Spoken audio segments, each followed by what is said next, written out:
আস্থা vote oh সংবিধান সংশোধন ছাড়া দলের বিপক্ষে ভোটের সুপারিশে একমত বিএনপি, জাতীয় নিরাপত্তায় নয়।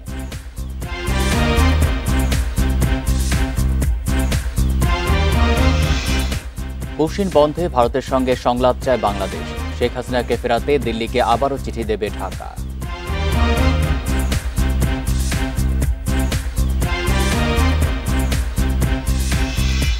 শেখ হাসিনা সহ 7 জনের বিরুদ্ধে ট্রাইব্যুনালে গুমের অভিযোগ সালাউদ্দিনের, বিএনপি ক্ষমতায় গেলেও বিচার চলবে।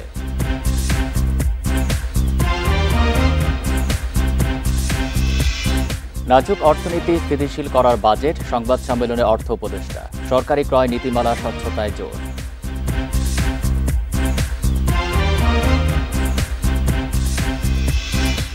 ঈদযাত্রায় ডাকাতি ঠেকাতে বাস যাত্রীদের ছবি তোলার নির্দেশনা স্বরাষ্ট্র উপদেষ্টা, সন্ত্রাসী ধরতে অভিযানে র্যাব।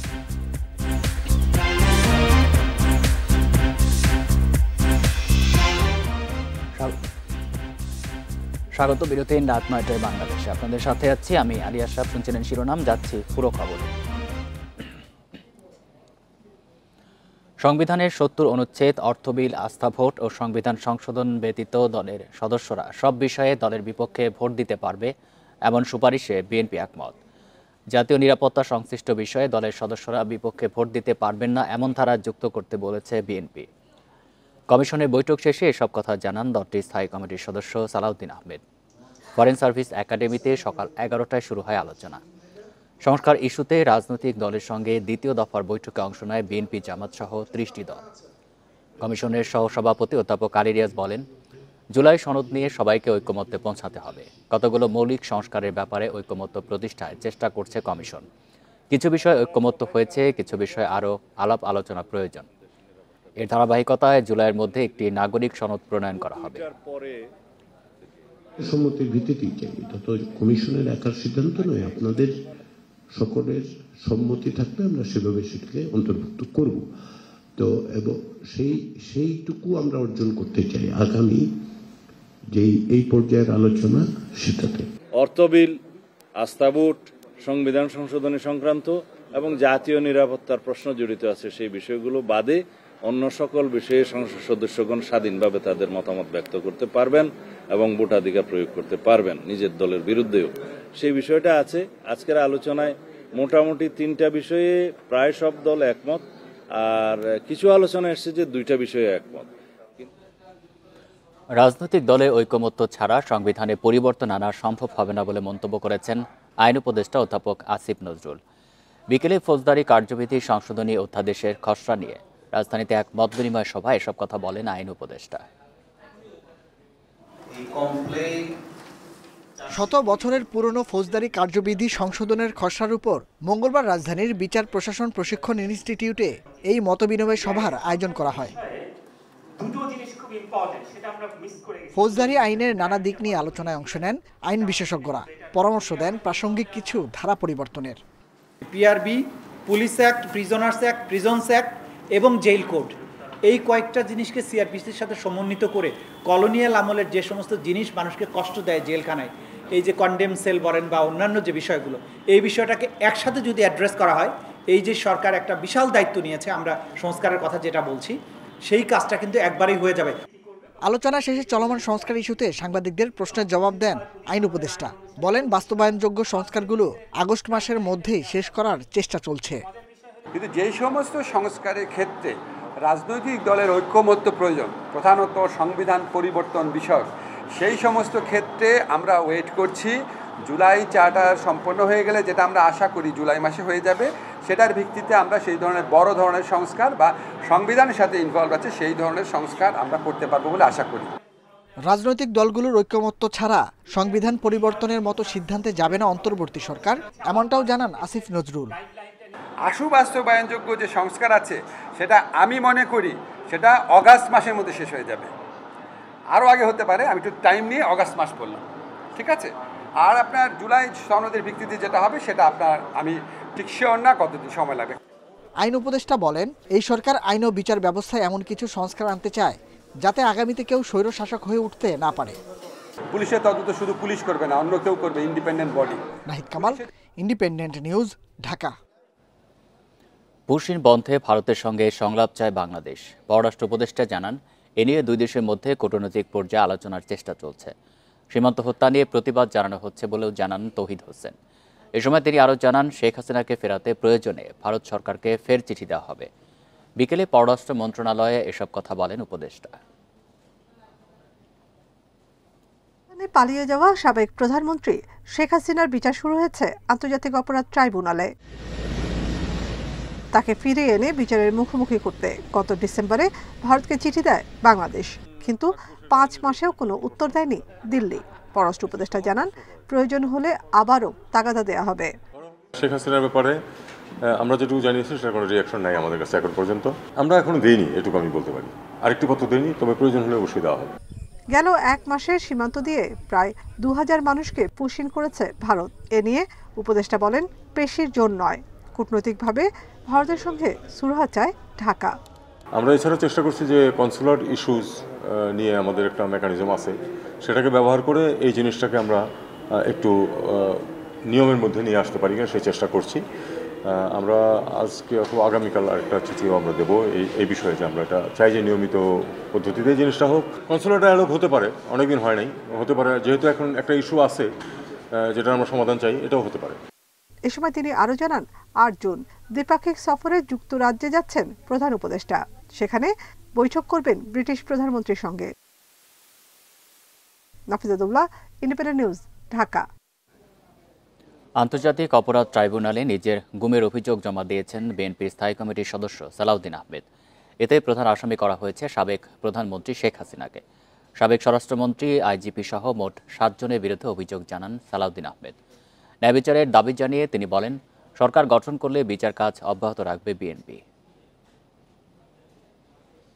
2015 সালের 10 মার্চ রাজধানীর উত্তরা থেকে গুম হন বিএনপি নেতা সালাহউদ্দিন আহমেদ। এর 61 দিন পর ভারতের মেঘালয়ের শিলংয়ে তাকে উদ্ধার করে সেখানকার পুলিশ।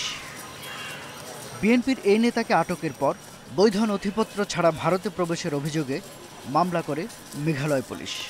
পরে 2018 সালে খালাস পান সালাহউদ্দিন। 2023 সালের 28 ফেব্রুয়ারি আপিলেও খালাস পান তিনি। 2015 সাল থেকে ভারতে অবস্থানরত সালাহউদ্দিনকে নিজ দেশে ফেরত পাঠানোর নির্দেশ দেয় আদালত। শেখ হাসিনা সরকারের পতনের পর 11 আগস্ট দেশে ফেরেন বিএনপির এই নেতা। এর 9 মাস পর মঙ্গলবার আন্তর্জাতিক অপরাধ ট্রাইব্যুনালের চিফ প্রসিকিউটরের কার্যালয়ে গুমের বিচার চেয়ে অভিযোগ দায়ের করলেন তিনি। প্রধান আসামি সাবেক প্রধানমন্ত্রী শেখ হাসিনা এবং সাবেক স্বরাষ্ট্রমন্ত্রী আসাদুজ্জামান খান কামাল, সাবেক 2 আইজিপি বেনজির আহমেদ এবং একেএম শহীদুল হক সহ 7 জনকে আসামি করা হয়েছে।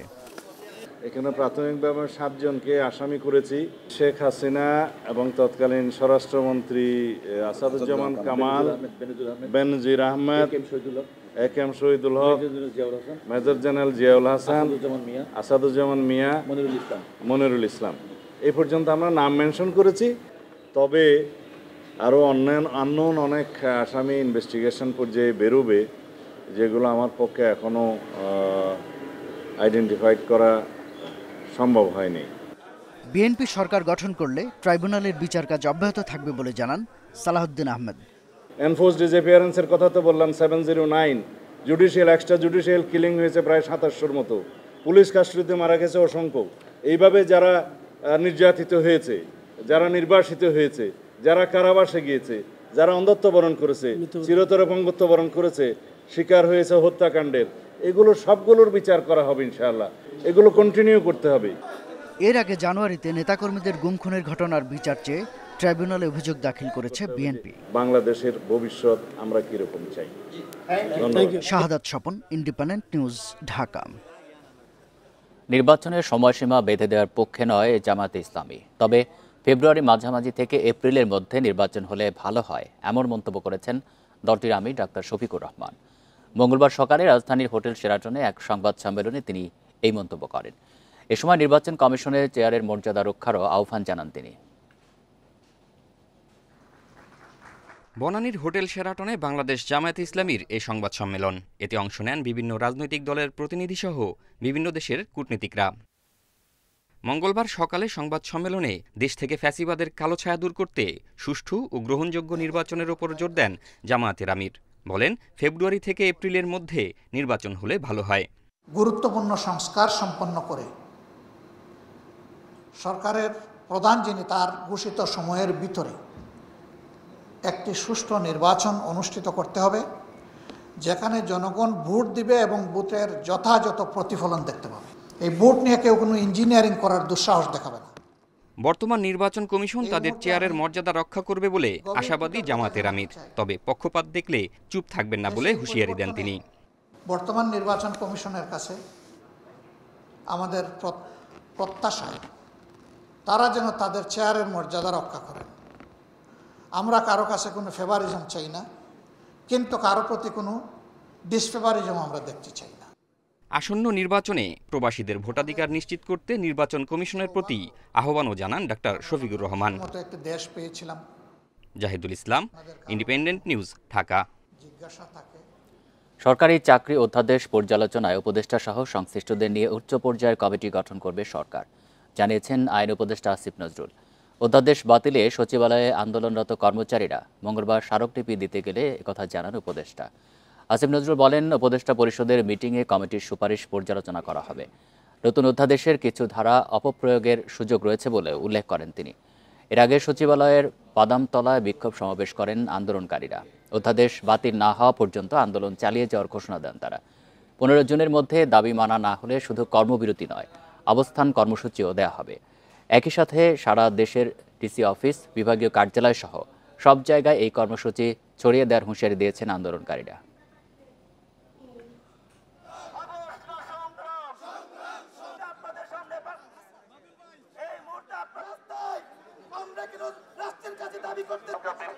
ধন্যবাদ সকলকে।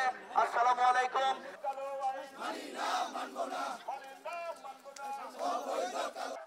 কিছু ক্ষেত্রে অপপ্রয়োগের সুযোগ রয়েছে। তো অপপ্রয়োগের সুযোগ থাকা তো কখনো একটা প্রত্যাশিত ব্যাপার হতে পারে না। অপপ্রয়োগের সুযোগের ব্যাপারে ওনারা তো চাকরি করছেন, ওনারা আমাদের চেয়ে ভালো বলতে পারবেন। ভালো করে শোনা বোঝার জন্যই কমিটিটা গঠন করা হয়েছে এবং আমরা সর্বোচ্চ আন্তরিকতা দিয়ে কমিটিটা শুনব। উচ্চ প্রবৃদ্ধি থেকে বেরিয়ে সাধারণ মানুষের জীবনযাত্রা সহজ করতে গুরুত্ব দেওয়া হয়েছে প্রস্তাবিত বাজেটে। নানা চ্যালেঞ্জের মধ্যেও বাজেটকে বাস্তবায়নযোগ্য মনে করছেন অর্থ উপদেষ্টা সালাউদ্দিন আহমেদ। মঙ্গলবার রাজধানী ওসমানী স্মৃতি মিলনায়তনে বাজেটোত্তর সংবাদ সম্মেলনে পরিকল্পনা উপদেষ্টা বলেন, বিগত সরকারের ঋণের দুষ্টচক্র ভাঙা, প্রকল্পের জঞ্জাল পরিষ্কারে জোর দিচ্ছে সরকার। ব্যাংক খাতে বড় অঙ্কের খেলাপি ঋণ, বৈদেশিক মুদ্রার সংকট, মূল্যস্ফীতির চাপে নাকাল সাধারণ মানুষ, সেই সঙ্গে গুরুত্বপূর্ণ রাষ্ট্রীয় প্রতিষ্ঠানের ভঙ্গুর অবস্থা। নীতি নির্ধারকরা বলছেন 5 আগস্টের পর এমন অবস্থায় দায়িত্ব নেয় অন্তর্বর্তী সরকার। সেখান থেকে ঘুরে দাঁড়ানো, অর্থনৈতিক স্থিতিশীলতা ফেরানোয় গুরুত্ব দিচ্ছে সরকার। সংবাদ সম্মেলনে অর্থ উপদেষ্টা বলেন, রাজস্ব আয়ে সীমাবদ্ধতা আছে, হঠাৎ করেই কাঠামোগত বড় পরিবর্তন সম্ভব নয়। তাই নীতির ধারাবাহিকতা রয়েছে প্রস্তাবিত বাজেটে। আমাদের মূল একটা লক্ষ্য ছিল যে বাজেটটা যেন একটু বাস্তবমুখী হয়, বাস্তবায়নযোগ্য হয় এবং একটু প্র্যাগমেটিক হয়। এই বিরাট শপিং লিস্ট, কথার ফুলঝুরি বলে কোনো কিছু করব, আশ্বাস দেবো, সেটা কিন্তু আমরা করিনি। করাপশন যদি না থাকতো দেশে, টাকাগুলো ফিরিয়ে আনতে পারতাম, তখন আমার ওই বাজেট সাপোর্টও রাখতো না IMF বা ওয়ার্ল্ড ব্যাংকের, ওই টাকা দিয়ে কিন্তু আমরা পুরো বাজেটটাই করতে পারতাম। এ সময় পরিকল্পনা উপদেষ্টা বলেন, আগের সরকারের অনেক উন্নয়ন প্রকল্পে পরিকল্পনার দুর্বলতা ছিল। পায়রা সমুদ্র বন্দর, BRT সহ বেশ কিছু প্রকল্পের সুফল মিলছে না। তাই প্রকল্পের অপচয়, দুর্নীতি ঠেকাতে বাড়ানো হয়েছে তৎপরতা। আমাদের পুরো সময়টা এই যে যত জঞ্জালগুলো হাতে পেয়েছি, এই জঞ্জাল পরিষ্কার করার জন্যই অনেক কষ্ট করতে হচ্ছে। ঋণ নিয়ে ঋণ পরিশোধের যেই দুষ্ট চক্র, এটা থেকে বেরিয়ে আসার এক বাজেটে হবে না, অন্তত শুরুটা যেন আমরা করে যেতে পারি। পরিকল্পনা উপদেষ্টা জানান, সরকারি কেনাকাটায় স্বচ্ছতা, জবাবদিহি বাড়াতে নীতিমালায় সংশোধন হয়েছে। অন্তর্বর্তী সরকারের উন্নয়ন কর্মসূচির রূপরেখার প্রতিফলন ঘটবে আগামী বাজেটে। এই বাজেটকে কিভাবে সংজ্ঞায়িত? Hari Saha, independent news, Dhaka. প্রস্তাবিত বাজেটে কালো টাকা সাদা করার সুযোগ বৈষম্য তৈরি করবে, যা জুলাই আন্দোলনের সঙ্গে সাংঘর্ষিক। এই উদ্যোগ সৎ করদাতাদের নিরুৎসাহিত করবে বলে মন্তব্য করেছে সিপিডি। মঙ্গলবার বাজেট পরবর্তী সংবাদ সম্মেলনে প্রস্তাবটি বাজেট থেকে প্রত্যাহারের দাবি জানায় সিপিডি। জানায় বেশ কিছু ইতিবাচক দিক থাকলেও সামগ্রিকভাবে চলমান অর্থনৈতিক সংকট আমলে নেওয়া হয়নি। কর ন্যায্যতা প্রতিষ্ঠায় অর্থ অধ্যাদেশ 2025 সোমবার 2025-26 অর্থবছরের জন্য 7,90,000 কোটি টাকার বাজেট প্রস্তাব পেশ করে সরকার। মঙ্গলবার সকালে বাজেট নিয়ে প্রতিক্রিয়া জানাতে সংবাদ সম্মেলনে আসে গবেষণা প্রতিষ্ঠান centre for policy dialogue CPD. এটা নিয়ে আপনারা কেন বললেন না? এই সময় বক্তারা বলেন, বৈষম্যহীন সমাজের লক্ষ্যেই জুলাই অভ্যুত্থান, কিন্তু বাজেটে ব্যবসায়ীদের কালো টাকা সাদা করার সুযোগ রাখায় বৈষম্য তৈরি হবে। যারা সৎ করদাতা, সৎ আয়ভাবে আয় করে, তাদের প্রতি একটা অনুৎসাহ হিসাবে কাজ করে। আমরা প্রস্তাব করছি যে এটা যাতে উইথড্র করা হয়। এবং আরেকটা বিষয়, এটার মাধ্যমে হচ্ছে যে বৈষম্য সৃষ্টিরও একটা হাতিয়ার। কালো টাকা সাদা করার মতো একটা সীমিত আকারে হলেও, এবং সেখানে ট্যাক্সের হার অনেক উঁচু করে সেখানে ফাইন দিতে হবে বা ট্যাক্স দিতে হবে, সেটা করেছে, কিন্তু তারপরও নৈতিকভাবে এটাকে আমরা সমর্থন করি না। সিপিডির সম্মাননীয় ফেলো মুস্তাফিজুর রহমান বলেন, বাজেটে জাতীয় রাজস্ব বোর্ড এনবিআর সংস্কার নিয়ে সুস্পষ্ট কোনো নির্দেশনা আসেনি। রাজস্ব আদায়ের উচ্চ লক্ষ্যমাত্রাও বড় চ্যালেঞ্জ হিসেবে দেখছেন তিনি। বাজেটটাই তো এনবিআর সংস্কার, সেখানে একটা বড়ভাবে আসার কথা ছিল, সাকসেসফুলি তারা সেটা করতে পারেন নাই। বাজেটের সামগ্রিক যদি বিবেচনা করি তাহলে অনুমানের সাথে সামঞ্জস্যপূর্ণ, কিন্তু প্রত্যাশার সাথে কিছুটা হতাশাজনকও বটে। এই সরকারের কাছে যতটা সৎ মনোভাব নিয়ে বাজেট আশা করা হয়েছিল সেটি পূরণ না হওয়ারও আক্ষেপ তার। থেকে যদি মাত্র 25,000 টাকা বিদ্যুতে কমিয়ে গ্যাস উত্তোলনে বরাদ্দ রাখাকে ভালো উদ্যোগ বলছে সিপিডি। মূল্যস্ফীতি বিবেচনায় করমুক্ত আয়সীমা বাড়ানোরও পরামর্শ তাদের। লোকেদের উপরে বেশি পড়ে যারা উচ্চ। Amirul Islam, independent news, Dhaka. ঈদে ঘরমুখ মানুষের যাত্রা নিরাপদ ও নির্বিঘ্ন করতে কঠোর অবস্থানে যাচ্ছে সরকার। যাত্রী বেশে বাসে ডাকাতি ঠেকাতে প্রতিটি যাত্রীর ছবি তোলার নির্দেশ দেওয়া হয়েছে বলে জানিয়েছেন স্বরাষ্ট্র উপদেষ্টা অবসরপ্রাপ্ত লেফটেন্যান্ট জেনারেল জাহাঙ্গীর আলম চৌধুরী। দুপুরে সচিবালয়ে সাংবাদিকদের এসব তথ্য জানান তিনি। এদিকে আন্ডারওয়ার্ল্ডের সন্ত্রাসীদের ধরতে পরিকল্পিত অভিযান চলছে বলে জানিয়েছেন র্যাব। ঈদুল আজহাকে সামনে রেখে দেশের সার্বিক নিরাপত্তা ব্যবস্থা সম্পর্কে জানাতে দুপুরে মিডিয়া সেন্টারে সংবাদ সম্মেলন করে র্যাব। এতে জানানো হয়, বাস কাউন্টারে অতিরিক্ত ভাড়া আদায় থেকে শুরু করে যাত্রী হয়রানি ঠেকাতে তৎপর আছে র্যাব। এই ধরনের অপরাধ প্রতিরোধের ক্ষেত্রে আমরা অলরেডি কার্যকরী ব্যবস্থা গ্রহণ করছি। এদিকে ঈদুল আজহাকে ঘিরে নাশকতার কোনো হুমকি নেই, তবে চিহ্নিত সন্ত্রাসীদের গ্রেফতার করতে বিশেষ ব্যবস্থা নেওয়া হয়েছে বলে জানান র্যাবের আইন ও গণমাধ্যম শাখার পরিচালক। রাজধানীর মোহাম্মদপুরের আলোচিত শীর্ষ সন্ত্রাসী কবজিকাটা গ্রুপের প্রধান কবজিকাটা আনোয়ারকে গ্রেফতার করা সহ আরও 6 জন শীর্ষ সন্ত্রাসীকে গ্রেফতার করতে সক্ষম হয়েছে এই র্যাপিড অ্যাকশন ব্যাটালিয়ন। স্বাভাবিক যে কার্যক্রম এই সন্ত্রাসবাদের বিরুদ্ধে, এই কার্যক্রম আমরা চলমান রেখেছি। ইনশাআল্লাহ যদি কোনো রকমের অপতৎপরতা আমাদের নজরে আসে, তার বিরুদ্ধে আইনানুগ ব্যবস্থা গ্রহণ করা হবে অবশ্যই।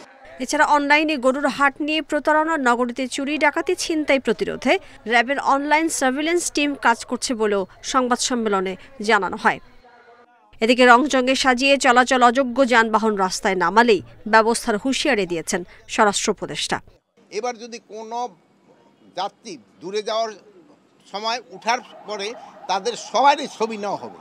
অনেক সময় যাত্রী ছদ্মবেশে ডাকাত এরা কিন্তু বাসে উঠে পড়ে, যেই সময় একেবারে লাশ, যেমন ধরেন আমিনবাজার থেকে আর তারা কোনো যাত্রী নিবে না, তা আমিনবাজারে ছবি উঠে বাসের দরজা তারা বন্ধ করে দিবে।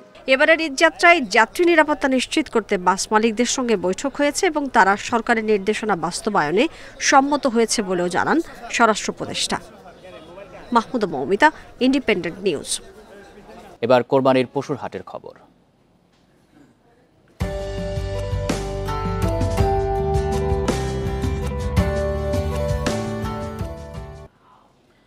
ট্রাক ভর্তি কোরবানির পশু ঢুকছে রাজধানীর পশুর হাটে। আজ থেকে শুরু হয়েছে আনুষ্ঠানিক বিক্রি, তবে এখনও পুরোদমে শুরু হয়নি বেচা বিক্রি। সে সময়ে হাটের ভিড় এড়াতে আগেভাগেই পশু কিনছেন অনেকেই। দাম নিয়ে রয়েছে ক্রেতা বিক্রেতাদের মিশ্র প্রতিক্রিয়া। রাজধানীর দিয়াবাড়ি কোরবানির পশুর হাট। এরই মধ্যে নির্ধারিত হাটে সীমানা ছাড়িয়ে রাখা হয়েছে কোরবানির পশু। এখনও বিভিন্ন জেলা থেকে আসছেন ব্যবসায়ীরা। অন্যান্য হাটগুলোতেও কোরবানির পশুর আশানুরূপ সরবরাহ রয়েছে। ঈদের বাকি 4 দিন ক্রেতারা হাটে আসতে শুরু করলেও বিক্রি কম। এখন অনেকে বিভিন্ন হাট ঘুরে দাম যাচাই করছেন, অনেকে আবার শেষ সময়ের ভিড় এড়াতে গরু আগেভাগেই কিনে ফেলছেন। 3টা গরু নেনে, একটা গরু দিচ্ছি বেচেছি, আর 2টা আছে, 2টা এটা বেচছি 1,51,000 নিয়ে এনে হাসিল ঘরে হাসিল করতে আইছি। খোঁজ খবর নিচ্ছিলাম, দেখলাম যে মনে ধরলো, কমের মধ্যে পাইলাম, কিনে নিলাম। ব্যবসায়ীরা বলছেন গত বছরের চেয়ে বাড়েনি কোরবানির পশুর দাম, সামান্য লাভে পশু বিক্রি করতে হচ্ছে তাদের। মোটামুটি 15টা গরু নিয়েছি, 3টা বিক্রি হয়েছে, 300 করে বিক্রি করছি। একটা করছি 300, একটা করছি 315, আর 12টা আছে। আমি গত বছরের চাই বছরে ভালো, আল্লাহ দিলে আমরা যেটা বাজারে যা পাইছি, আমি 7,40,000 টাকার গরু 3টা গরু বিক্রি করেছি। আমি 8টা গরু নিয়ে এসেছিলাম, 4টা বিক্রি করেছি। মোটামুটি যান বাঁচা গেছি, এই বছরের গতি হিসাবে ভালো আর কি। মূল বিক্রি শুরু হবে ঈদের 2 দিন আগে। বছর মনে হয় যে একটু গরুর দামটা একটু ঢিলই আছে এখন পর্যন্ত। কালকে পশু বাজার কি হয় বলা যাচ্ছে না, তো এখনো তো মানুষ এত কয়টা আসে নাই। কাস্টমারে আগে বহুত আসে খালি দেখে থিয়ে চলে যায়, ওরা দাম বলে না সহজে। মানে একটা গরুর দাম যদি 4 লাখ হয়, বলে 3 লাখ। পছন্দ হয়েছিল, কথা হচ্ছে। তবে যেটা হচ্ছে কি, একটা যদি গ্যাপটা যদি ওনাদের সাথে আমাদের কম থাকতো, তাহলে নেওয়াটা সহজ হতো। ওনারা আসলে কি অনেক বেশি একটা দাম চেয়ে বসেন। এদিকে ক্রেতা বিক্রেতাদের আর্থিক নিরাপত্তায় হাটে রাখা হয়েছে ব্যাংকিং সুবিধা। অন্য যে কোনো ব্যাংকের অ্যাকাউন্টদারেরা আসলে আমাদের যারা ব্যাপারী আছে বিভিন্ন জায়গা থেকে আসছেন, তাদের এই যে গরু বিক্রির টাকাটা, এটা আমরা এখানে ডিপোজিট নিব। তার যে কোনো ব্যাংকে অ্যাকাউন্ট থাকতে পারে, সেই অ্যাকাউন্টে আমরা ইনস্ট্যান্ট পাঠিয়ে দেব এবং উনি মেসেজ পেয়ে যাবেন, উনি নিশ্চিত থাকবেন ওনার টাকাটা ওনার খাতায় ক্যারি করতে হবে না। এবছর ঢাকার 2 সিটিতে 16 হাটে কোরবানির পশু বিক্রি হবে। বেচা বিক্রি চলবে 7 জুন পর্যন্ত। Adilur Rahman, independent news, Dhaka. অবিলম্বে ঢাকা দক্ষিণের মেয়র পদে শপথের ব্যবস্থা না নিলে ভোটারদের নিয়ে নিজেই চেয়ারে বসার হুঁশিয়ারি দিয়েছেন বিএনপি নেতা ইশরাক হোসেন। মঙ্গলবার বিকেলে নগর ভবনে অবস্থান কর্মসূচি থেকে তিনি এই ঘোষণা দেন। বলেন, বহিরাগত উপদেষ্টা বা প্রশাসকদের নগর ভবন পরিচালনা করতে দেওয়া হবে না। তার দাবি, শপথকে কেন্দ্র করে টালবাহানায় অন্তর্বর্তী সরকারের অধীনে সুষ্ঠু নির্বাচন নিয়ে জনমনে সন্দেহ তৈরি হয়েছে। বর্তমান উপদেষ্টা পরিষদ দিয়ে সরকারের নিরপেক্ষতা বজায় রাখা সম্ভব নয় বলে মন্তব্য করেন ইশরাক। তার শপথের দাবিতে নগর ভবনের মূল ফটকে 15 মে তালা ঝুলিয়ে দেন বিক্ষোভকারীরা। এতে এখনও বন্ধ রয়েছে সব ধরনের সেবা। শপথ গ্রহণের অনুষ্ঠানের ব্যবস্থা না করেন, তাহলে ঢাকা শহরের দক্ষিণের ভোটারদেরকে সাথে নিয়ে আমি নিজেই শপথ করে আমি আমার চেয়ার গ্রহণ করব এবং নগর ভবন কিভাবে চলবে সেটা ঢাকাবাসী নির্ধারণ করবে। কোন বহিরাগত উপদেষ্টা বা বহিরাগত কোন প্রশাসক দিয়ে এই নগর ভবন পরিচালনা করতে দেওয়া হবে না। এই ছিল এখনকার সংবাদে। ইন্ডিপেন্ডেন্ট টেলিভিশনের সব খবরের আরো বিস্তারিত জানতে চোখ রাখুন ফেসবুক, ইউটিউব এবং এক্সে। ধন্যবাদ সবাইকে।